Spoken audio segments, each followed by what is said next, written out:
My beautiful, super dope, amazing, awesome, intelligent wife 10 years ago gave me the best piece of advice ever. I ran into this with somebody, I still remember her name, and I remember her laptop, and she was the worst. She was the most unskillful person ever, and all she wanted to do was kill me every direction she got with this particular client. And you know what my wife said?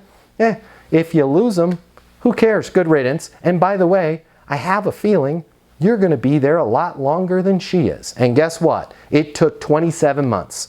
27 months later, suddenly I didn't see her name CC'd on the emails anymore. Fine, I'll say her name. It was Megan. Megan, wherever you are, I hope you're choking.